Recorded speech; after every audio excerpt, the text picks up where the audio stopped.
Assalamualaikum warahmatullahi wabarakatuh. Ketemu lagi dengan saya Farid Barok untuk melanjutkan materi yang sebelumnya. Untuk mengingatkan materi sebelumnya yaitu tentang bagaimana cara membaca suratul Fatihah dengan baik dan benar. Mungkin yang sudah menyimak, kita melanjutkan dengan memperkenalkan atau memperjelas cara membedakan huruf-huruf hijaiyah yang memang suka dikatakan mirip padahal memang beda gitu ya. Hanya mirip saja tapi beda dari mulai sifat, huruf dan makhrajnya. Nah, kita di sini akan coba kita sedikit bedah huruf-huruf apa aja yang mirip dan bagaimana cara membedakannya. Begitu, jangan lupa sebelum melanjutkan di like, share dan komen. Oke, untuk sekarang kita mulai materi pertama untuk bedah huruf-huruf ya.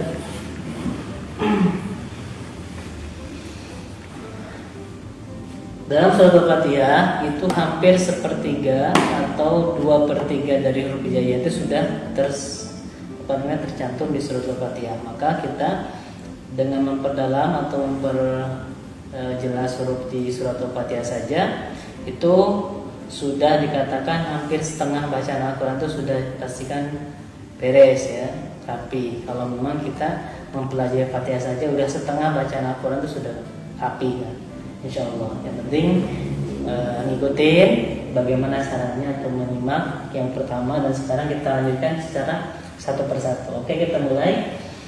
Dalam huruf hijaiyah itu jumlahnya 29. Maka dari huruf yang 29 itu ada huruf-huruf yang dikatakan mirip atau hampir sama pengucapannya, walaupun menurut tempatnya berbeda, nama hurufnya berbeda, cuman kita suka menyamakan ya. Kesalahan atau keceplosan menyebutkan atau memang kebiasaan dalam penyebutan huruf tersebut.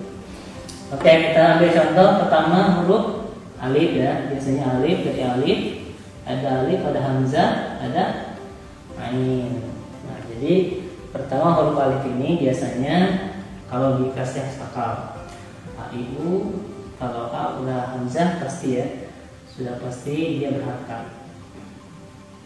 Ya. Nah, bagaimana cara membedakannya? Yang pertama itu kalau misalkan alif atau hamzah ini itu posisinya di pertengahan atau di ujung pangkal tenggorokan gitu ya. Dengan tandanya biasanya hampir sama seperti H. Ini satu makhraj ya. Jadi bergetar ya, karena memang tempatnya sama ya. Aqsa halqi. Nah, yang kedua ada ain. Kalau ain ini sama seperti H tempatnya. Jadi H mendesah sama A, penekanannya di tempat yang sama karena memang posisinya di wastul halqi, pertengahan tenggorokan. Kalau digambar seperti ini. Nih, ya. Ini tenggorokan. Kita gambar. Ini posisinya hamzah, h, ain, h, wain, kho. Jadi penekanannya untuk h sama seperti ain. Sini hamzah sama h. Ini h sama ain. Kalau ini kho sama wain. Nah, di sini kita bedakan, berarti antara posisi hamzah ini, nah, tentu pasti akan berbeda kondisinya atau pengucapannya itu akan berbeda. Kenapa? Karena berbeda tempat. Ini yang satu tempat saja beda-beda sifat, apalagi beda tempat. Ya. Nah, kesalahan kita biasanya itu disamaratakan ya antara h, ain sama hamzah. Contoh an'amta. yang pertama amta. Nih, ini hamzah, ini ain. Amta. Amta. Amta. Ya, itu untuk cara membedakannya. Maka di sini kita perlu mengklarifikasi atau merinci huruf apa aja yang sama atau yang mirip.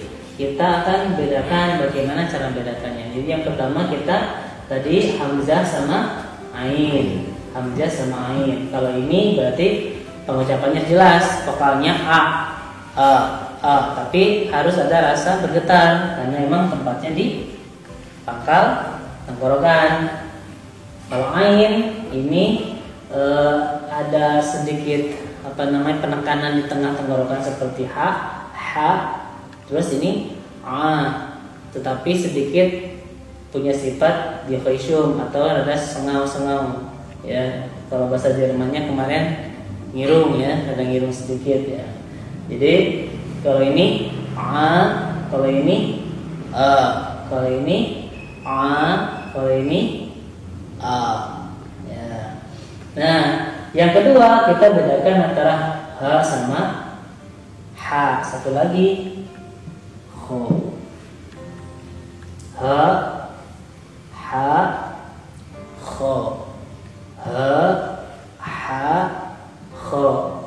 Kalau ha ini biasakan ini di tenggorokan paling dalam sini. Kalau ha di tengah, tandanya biasanya mendesak ya. Kalau tidak mendesak berarti kurang menekan ha ya. Kalau ini ho bukan ho tapi kho ya. Hati-hati, biasanya macam apa? Ho. Padahal itu adalah ha. Harusnya kho ya. Kho. Nah, di sini tempatnya di adnal halqi. Ya. Itu yang kedua ya. Kita lanjut dengan huruf yang mirip lainnya. Ada pertama ada hamzah, mim, ada ha, ada kho, ada lagi ta sama po. Ta sama po. Kalau ta ini sih di depan, nah di depan ya. Kalau po di dalam sedikit, po. Tetapi harus ada tekanan di rongga mulut. Ini po. Kalau ini ta, kalau ini po. Kalau kasih sukun, cara mengeceknya seperti ini. Kalau huruf jaya, ini kalau ini po. Kalau ini ini po. Jadi harus ada tekanan di rongganya. Ya, ini caranya seperti itu. Jadi huruf itu beda sifat, beda makhraj, tentu pengucapannya pun berbeda. Hanya kita saja yang menganggap itu mirip atau menganggap itu sama. Ada lagi huruf sa. Apa ini? Sa di depan ini. Sa. Kalau ini ada lagi sin, as. Kalau ini as. Kalau ini as ya. Ada lagi shin. Apa ini? Ash. Di pertengahan lidah. Ash.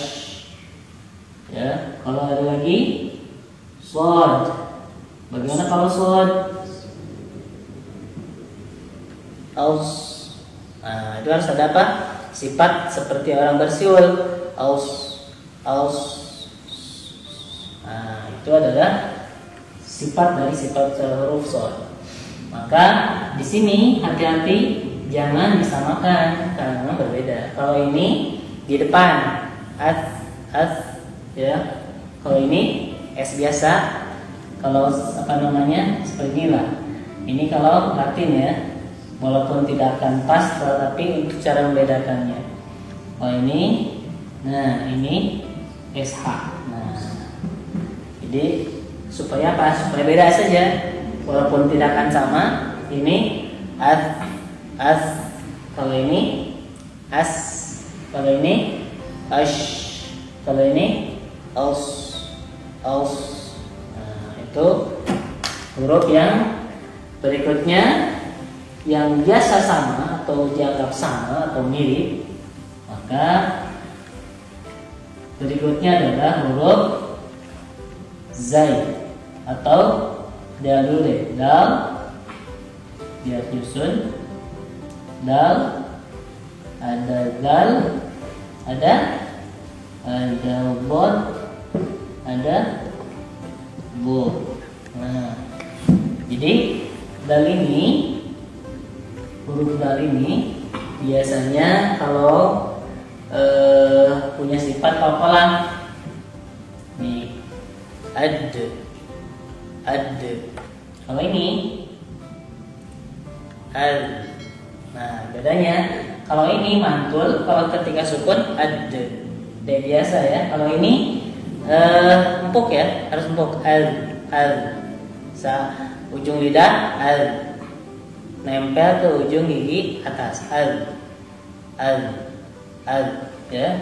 Kalau ini id, D biasa ya. Kalau ini D biasa. Kalau ini biasanya apa ya? DZ apalah pokoknya empuk gitu ya. Al ya. Kalau lagi bod. Kalau bod ini di sini kemarin walau bolin di mana? Di pinggir lidah nempel dengan gigi geraham. Jadi bukan dot tapi bod. Bod. Nah, ini au. Jadi harus cari. Boleh kiri kanan, mau yang kiri, mau yang kanan, mau atas, mau bawah. Yang penting teorinya pinggir lidah nempel dengan gigi geraham. Au. Ya. Kalau ini bo, kalau bo depan dekat makhrajnya po ya. Dekat dal juga ada. Ini au. Ya, au tapi di depan. Beda sama dod. Kalau dod di samping, kalau bo di depan sini. Ninabodinin ya. Ini di depan. Nah, ini adalah huruf berikutnya. Jadi ini yang suka kita anggap sama, padahal itu berbeda. Dari mulai sifat, tempatnya pun, makhrajnya pun memang berbeda. Hati-hati, jangan disamaratakan. Jadi 1, 2, 3, 4, 5. Ada lagi yang sama itu, yang dianggap sama itu zai sama jim. Zai sama jim. Kalau ini az, seperti ini. Az ya. Ini z. Kalau ini J biasa. Aj. Kalau ini sifatnya qalqalah mantul, kalau ini tidak boleh, harus mengalir, empuk. Az. Kalau ini aj. Ya. Nah, itu huruf berikutnya. Dipercepat saja ya, supaya durasinya tidak terlalu panjang. Ada lagi berikutnya ada lagi kaf. Apa? Kaf sama kof. Kaf sama kof. Walaupun tempatnya berdekatan ya, tetapi beda sifat. Kalau ini kalau disukunkan itu sifatnya ngalir. Ak. Bukan ak tapi ak. Jadi kalau melepasnya tuh jangan pakai tenaga, hanya dilepaskan pelan-pelan. Ak. Kalau ini sifatnya memang qalqalah mantul. Akko lebih dalam. Kalau ini agak keluar sedikit. Kalau ini lebih dalam, ujung banget, ujung lidah banget. pangkal lidah, ya. Ko sifatnya kol-kolah. Kalau ini sifatnya ngalir, nggak boleh mantul. Nah, itu huruf yang dianggap mirip. 1, 2, 3, 4, 5, 6, 7. Nah, ini adalah salah satu cara untuk mempermudah membedakan huruf-huruf yang dia suka dianggap sama padahal berbeda, dari mulai makhraj sama sifatnya, pengucapannya pun memang beda. Maka kita harus belajar membedakan huruf supaya tidak tertukar huruf, karena dalam ilmu dalam terjemahnya atau penafsirannya, kalau memang hurufnya itu berbeda, itu bisa merubah makna atau arti. Kenapa? Karena itulah uniknya bahasa Arab atau bahasa Al-Quran, karena memang satu huruf salah pun, jangan huruf harokat beda pun beda arti dan maknanya. Maka harus hati-hati. Bagaimana kalau kita belum bisa? Nah, itu mah yang penting ada usaha. Jadi Allah akan menilai dari usahanya. Kalau kita tidak bisa baca Quran atau terbata-bata, Allah akan kasih pahalanya. Kalau memang terbata-bata sambil belajar, maka terbata-batanya itu dapat pahala. Ada dua, satu pahala baca Quran terbata-bata, yang kedua pahala belajarnya. Kalau memang kita sudah memang tidak terbata-bata, tidak bisa baca atau belum bisa membaca Al-Quran tapi tidak belajar, maka dosanya bukan dosa baca Qurannya, tapi dosa tidak belajarnya. Nah, mungkin ini ya yang harus kita lebih teliti dalam proses belajar membedakan huruf-huruf yang dianggap mirip atau sama. Mungkin itu saja untuk materi kali ini. Kita sambung berikutnya mungkin dengan pengenalan makhraj-makhrajnya atau tempat-tempatnya. Mungkin kita lanjutkan berikutnya dalam materi selanjutnya. Cukup sekian. Wabillahi taufiq wal hidayah. Wassalamualaikum warahmatullahi wabarakatuh.